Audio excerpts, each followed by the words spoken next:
Hello and welcome back. हम लोग ने लास्ट 2 वीडियो में अभी तक में 7 क्वेश्चन का आंसर किया है। आज उससे आगे क्वेश्चन को देख रहे हैं। क्वेश्चन ये बोलता है पी टाइप और एन टाइप। पी टाइप और एन टाइप अर्धचालक से क्या समझते हैं? अर्धचालक से आप क्या समझते हैं? क्वेश्चन ये बोलता है पी टाइप और एन टाइप अर्धचालक से आप क्या समझते हैं? तो और क्या होता है, और दोनों के बीच अंतर स्पष्ट करें, और दोनों के बीच अंतर स्पष्ट करें। यहाँ देखिए पी टाइप अर्धचालक क्या था, आपको बताए थे कि अर्धचालक 2 तरह से होता है। एक में त्रिसंयोजी मिलाते हैं, एक में पंचसंयोजी मिलाते हैं। त्रिसंयोजी मिलाने से क्या होता है कि एक जगह खाली होता है, जहाँ खाली जगह होता है उसको वहां क्या बनता है, होल। क्या बनता है, होल। और एक जगह होता है पंचसंयोजी, जहाँ पे फास्फोरस से पदार्थ मिलाए जाते हैं, और क्या मिलता है, यहाँ पे खाली रहता है इलेक्ट्रॉन। समझिएगा। तो पी टाइप अर्धचालक क्या है? ऐसा अर्धचालक पदार्थ जिसमें अर्धचालक का गुण बाहरी त्रिसंयोजी अशुद्धियों के रूप में डोपिंग के कारण होता है। फिर से बोला, ऐसा अर्धचालक पदार्थ जिनमें अर्धचालक का गुण बाहरी त्रिसंयोजी अशुद्धियों के डोपिंग के कारण होता है। बाहर जिसमें त्रिसंयोजी मतलब जैसे बोरोन, एल्युमिनियम, ऐसे पदार्थ को मिलाते हैं पदार्थ में, तो यहाँ जो बनता है नया तरह का अर्धचालक, उसको बोलते हैं पी टाइप अर्धचालक। उसमें क्या होता है, ऐसा पदार्थ को मिलाते ही हैं जिसका क्या बोलते हैं, संयोजन क्षमता क्या हो, 3। ऐसे अर्धचालक पदार्थ को क्या बोलते हैं, पी टाइप अर्धचालक। क्या बोलते हैं, पी टाइप अर्धचालक। इसका यहाँ पे हम लोग डायग्राम भी बनाए हैं, पी टाइप अर्धचालक है। इसमें क्या है, इसमें यहाँ डायग्राम भी बना हुआ है। हम तो जानते ही हैं कि पी टाइप अर्धचालक किसको बोलते हैं, बस इसका आंसर मैंने लिखे हैं, इसको आप देख लीजिए।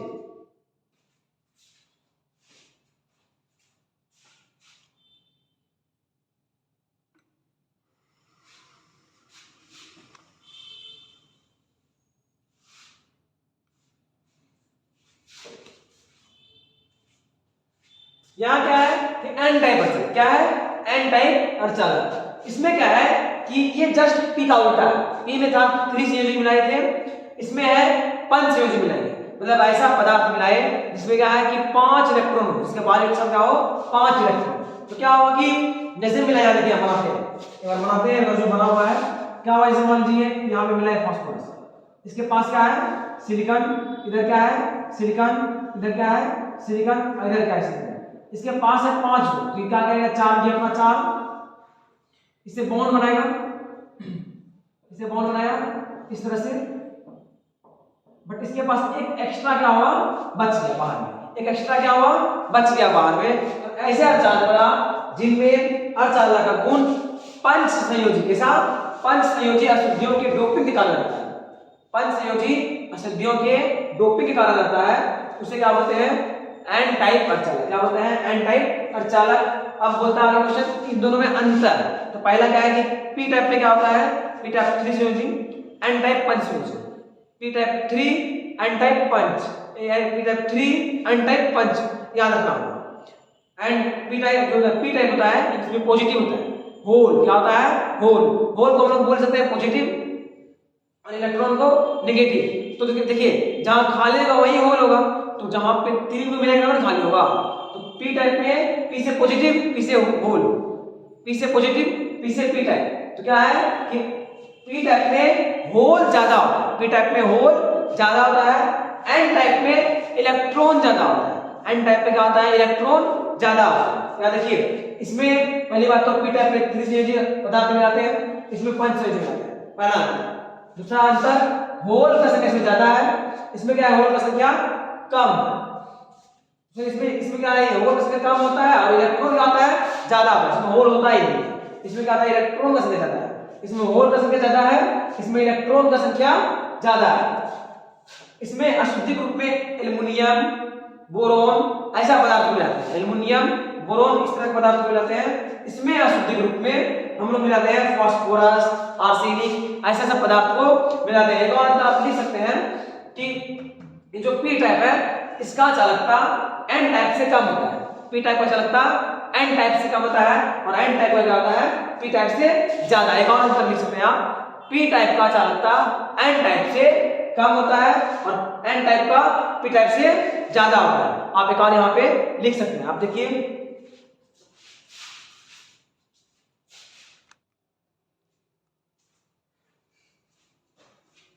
अब यहाँ पे क्वेश्चन नंबर 9 देखते हैं। क्वेश्चन नंबर 9 बोलता है बोर के अस्थायी कक्षा से आप क्या समझते हैं। क्या बोलता है, बोर के अस्थायी कक्षा से आप क्या समझते हैं। तो बोर साहब ने बताया कि इलेक्ट्रॉन के नाभिक के चारों, पहले बात आप समझ लीजिए ऐसे ही क्या है कि बोर साहब जो मॉडल दिए थे उन्होंने बताया था, देखिए रदरफोर्ड साहब जो मॉडल दिए उन्होंने बताया कि इलेक्ट्रॉन चक्कर काटते हैं, बट कहां काटते हैं ये नहीं बताया, कहां काटते हैं ये नहीं बताया। पर जब जैसे ही बोर साहब आए उन्होंने बताया कि एक नाभिक के चारों ओर इलेक्ट्रॉन जो चक्कर काटते हैं ना, वो जो एक खास रास्ता काटते हैं, एक खास रास्ता है, एक गोलीय वृत्ताकार रास्ता है जहां पे वो इलेक्ट्रॉन नाभिक के चारों ओर चक्कर काटते हैं। उस रास्ते में खासियत क्या क्या है कि वो जो रास्ता होगा, जो चक्कर काटने का रास्ता होगा उसमें इलेक्ट्रॉन एनर्जी स्थिर रहेगा। मतलब इलेक्ट्रॉन जब घूमेगी तो उसका एनर्जी ना ही निकलेगा ना ही इलेक्ट्रॉन में एनर्जी आएगा। जब वो घूमेगा, जब तक बाहर से कुछ नहीं किया जाए, जब वो घूम रहा है तो उसका एनर्जी कम नहीं होगा, उसका एनर्जी निकलेगा नहीं, इलेक्ट्रॉन का एनर्जी स्थिर रहेगा। और क्या बताया उन्होंने कि उसका जो संवेग होगा, जो घूम रहा है तो उसका संवेग होगा, उसका संवेग h/2 पाई के पूर्णांक गुणनफल होगा।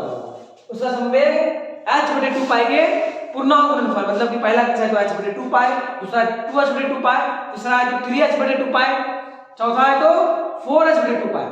ये जो बताया उन्होंने बताया यही बात, तो इसी बात को लिखा गया है। बोर साहब ने बताया कि इलेक्ट्रॉन नाभिक के चारों ओर एक निश्चित पथ में चलता है। क्या बताया कि बोर साहब ने बताया इलेक्ट्रॉन नाभिक के चारों ओर एक निश्चित पथ पे चलता है और उसका संवेग h/2 पाई के पूर्णांक गुणनफल के बराबर होता है। क्या बोला, उसका संवेग h/2 पाई का पूर्णांक गुणनफल के समान गुणनफल होता है।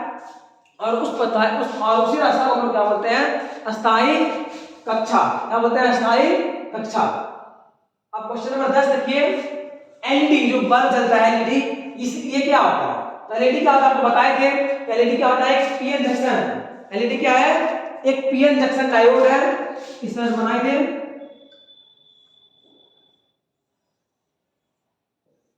पीएन जंक्शन डायोड है। इसमें क्या होता है कि ये जो इसमें बना होता है, इसमें क्या होता है कि पी एल आई जंक्शन से मिलकर बना होता है।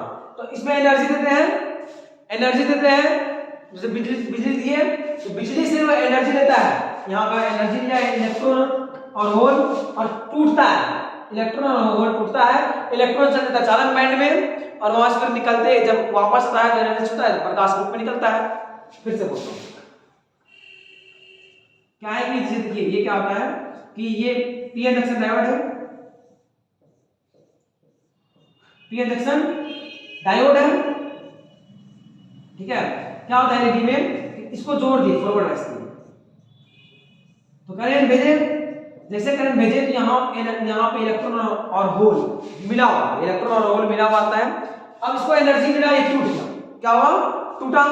इलेक्ट्रॉन यहाँ से टूट करके चालन पट्टी में चला गया। कहां चला गया, संयोजक पट्टी से चालन पट्टी में जैसे जाता है, और फिर जब वो वहां से वापस आता है, और जब वो वहां से वापस आता है तो एनर्जी वो छोड़ेगा, एनर्जी दिया तो छोड़ेगा, एनर्जी जब छोड़ता है वही एनर्जी प्रकाश के रूप में निकलता है। अब बात यह आएगा कि हर तरह का पीएन जंक्शन ऐसा क्यों नहीं करता है, तो हर तरह का पीएन जंक्शन ऐसा करता है, लेकिन वो जो विकिरण छोड़ता है वो हर तरह के जंक्शन नहीं छोड़ते हैं, इसीलिए कुछ खास तरह के छोड़ते हैं।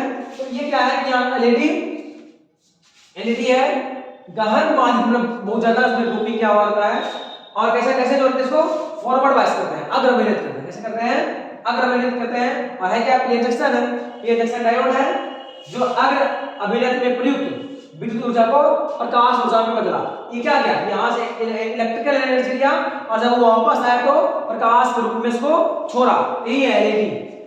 क्या करते हैं इसमें, ये पीएन जंक्शन डायोड है जो कि अग्र अभिलेख में जुड़ा हुआ होता है, और यह क्या करता है, बिजली को प्रकाश ऊर्जा में बदलता है।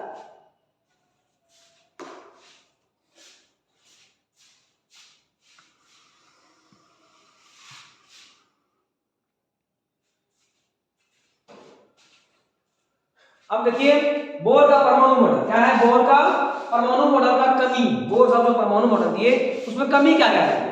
तो सबसे पहला कमी ये रह गया कि जो परमाणु मॉडल दिए ना उससे जो स्पेक्ट्रम बना, तो हम लोग सिर्फ एक परमाणु वाले तत्व का ही स्पेक्ट्रम बना सके, उसके बारे में जानकारी ले सके, बाकी जो था ज्यादा परमाणु वाले उसके बारे में हम लोग जानकारी इस मॉडल से नहीं मिल पाया। तो क्या बोले, इस सिद्धांत के आधार पर केवल एक इलेक्ट्रॉन वाले परमाणु के स्पेक्ट्रम की व्याख्या किया जा सकता। ये जो मॉडल है ना सिर्फ जिसमें एक इलेक्ट्रॉन है, ऐसा परमाणु जिसमें सिर्फ एक इलेक्ट्रॉन है, उसके बारे में ये जानकारी दे पाए। और फिर क्या बताए, और फिर गलती क्या हो गया, जो स्पेक्ट्रल लाइन बना था, ये जो बना था इस तरह से, जो स्पेक्ट्रल लाइन बनता है, वो जो स्पेक्ट्रम बनता है ना, हर पदार्थ से निकलता है इलेक्ट्रॉन तो स्पेक्ट्रम बनाता है। तो जो स्पेक्ट्रल लाइन बनता है उसके बीच में धूल जैसा, एक धूल जैसा रेखा बनता है, उस धूमिल रेखा को बोलते हैं हम लोग। क्या उसका जो धूमिल रेखा कैसे बना, क्या है बना, कहां से आया, इस बारे में जानकारी नहीं दे पाए।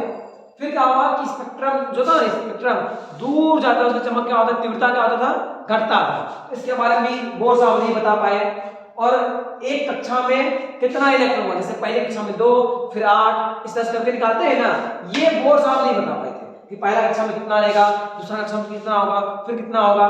जैसे ये बताए कि बोर साहब बताए कि एक कक्षा में घूमता है, उसका एनर्जी स्थिर रहता है, एनर्जी निकलेगा नहीं, ये सब कुछ बताए, बट कितना एक कक्षा में कितना इलेक्ट्रॉन रहेगा ये बता नहीं पाए।